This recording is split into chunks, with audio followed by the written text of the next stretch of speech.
Okay, good morning, students. How are you all? And I hope you all are fine and doing good.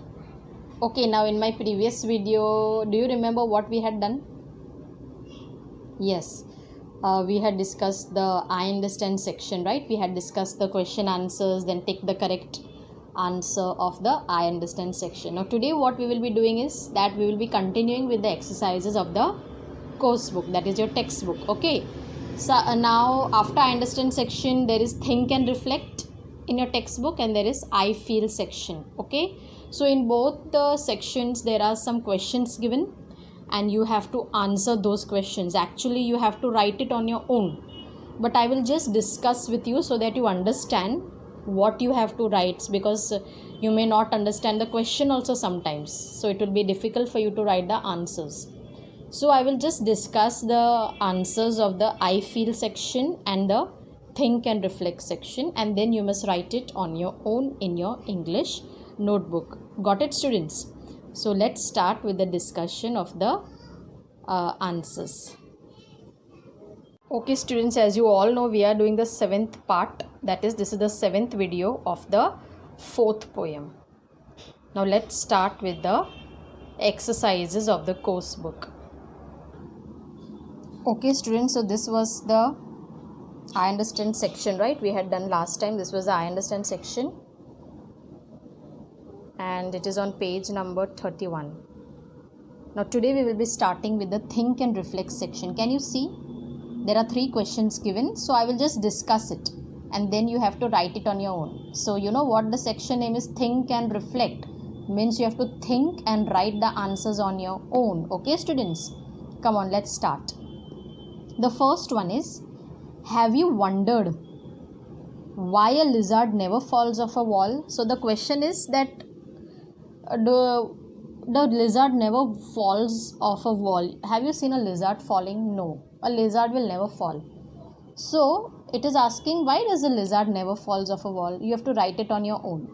I will just discuss it. Okay, so I'm telling the answer. Please hear it properly, then you can write it on your own. Okay, students, so the answer is, the lizard never falls off the wall because it has got very minute adhesive pads under their feet that help them stick to the walls. Okay, or you can write, the lizard never falls off the wall because its feet are very well designed that help them to stick to the walls. Okay, the lizard never falls off the walls because its feet are very well designed that help them stick to the wall. Its feet are very well designed that help them stick to the wall.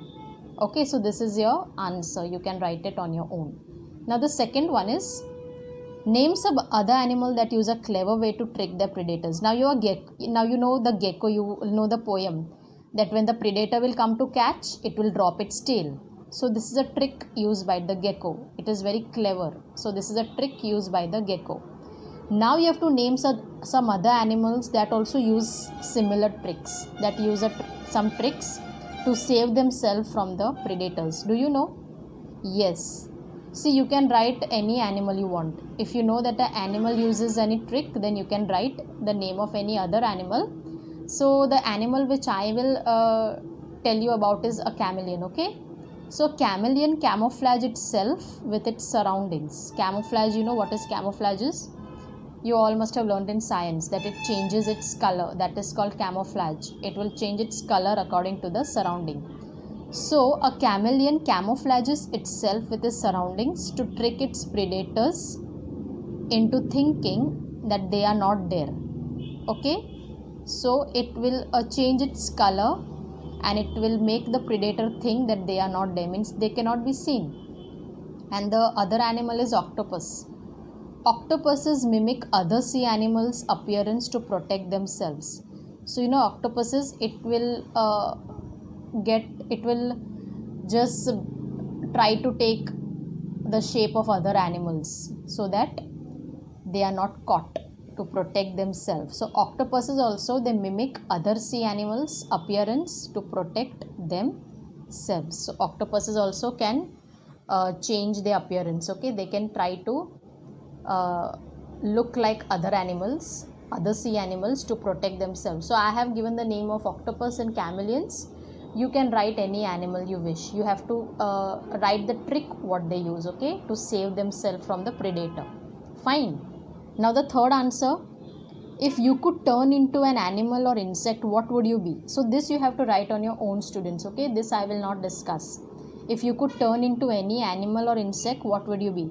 So you have to write which animal you would like to be. If you could become any animal, if you could become any insect, then what would you like to become? So this answer you must write it on your own, okay students. So this was the think and reflect section. Now we will see the I feel section. See, we will see what is written. Each poem has a tone or a mood. Okay, now in the previous poem also, in the second poem, you can't be that also I had explained to you, yes or no, that each poem has a tone or a mood. Each poem has a mood. Now you know, in you can't be that the mood of the poem was very serious. The mood of the poem was very serious. It was a serious message. Now what is the mood of this poem? What is the mood of this poem? It is a little funny. Yes or no? Means it is not very serious tone or mood. By mood we mean the way a poet reveals his or her emotions and feelings. So what is a mood? The way a poet writes the poem. The way a poet writes the poem is called the mood. He is expressing his emotions. He is expressing his feelings. Okay, so that is called the mood. Through a particular style or language or expression. Poem can have various moods. So a poem can have many types of moods. Certain tones can be funny. So some poems can be funny. The mood of some poems can be funny, while some may use sarcasm. Sarcasm means mockery. In some poems, fun is made. In some poems, fun is made of something. Okay, sarcasm means when you make fun, mockery. And some poems use satire, a spoof or lampoon with ironical humor. So satire means that is also like a type of humor. Okay, it is a type of humor. That is also a type of fun. Okay, say indirect way. A satire means it is a indirect humor. Then some poems are about love. Some poems they use love, admiration of nature and beauty. You know, some poems they admire, they say something good about nature, beauty or human values. Okay, so these all are the different moods. While some are sad. Some poems are very sad and talk about death or loss. Some poems are very sad. Some poems talk about death or when something is lost, how you feel. So this all are the different moods of the poem. Now you have to write what is the mood of the poem Gecko. These are also questions. Now you have to answer this question. What is the mood of the poem Gecko? Do you know what is the mood of the poem? Yes, you must have, you all know the answer. The mood of the poem Gecko is funny. Okay, added with admiration about the creature. Means the poem is very funny. The mood of the poem is funny, but it admires the creature. Means it tells us something good about Gecko. It tells what all abilities it has. Okay, so it also admires the Gecko. So I will say the answer once again. The mood of the poem Gecko is funny and it also admires the creature. It also admires the creature, or it also admires the gecko. So this was the first answer. Second one is, how does the poet feel about lizards? Now here you have to write what does the poet think about the lizard. How does he feel? The poet feels that the lizard or the gecko is quite an intelligent creature with interesting features. Okay, so the poet thinks that the gecko or the lizard is a very intelligent creature with many abilities. You can write that the poet thinks that the lizard or the gecko is a very intelligent creature with many abilities. Okay, so this was your second answer. Do you think the poet has used humor in this poem? Identify 3-4 words from the poem to support your view. So you have to answer, has the poet used humor? Humor means has he used some funny language in this poem? Has he used some funny language? Has he used some fun in this poem? And if your answer is yes, then you have to say which words show humor in this poem. So the answer is, the poet has given information about gecko in this poem along with a funny tinge. So of course the poet has used humor, yes or no? So you can write yes, the poet has used humor in this poem about gecko. Okay, then the used words are munch, mystery. Munch means, you know, it was given that the predator munches on the tail. So the funny words are munch, then the funny words, other funny word is mystery. You know mystery, that when the tail is falling, then it is a mystery for the predator. So another funny word is mystery. Then other word is frisky. Frisky means it runs away, full of energy, it runs very fast. So that is also a funny word, frisky. Maneuver. Maneuver means a skill. So the poet is using the funny word maneuver also, because maneuver means a skill. Now the poet is saying that when the lizard drops the tail, it is a maneuver. So it is, the poet is calling it a maneuver. So that is also very funny. Okay, so I will repeat the words again.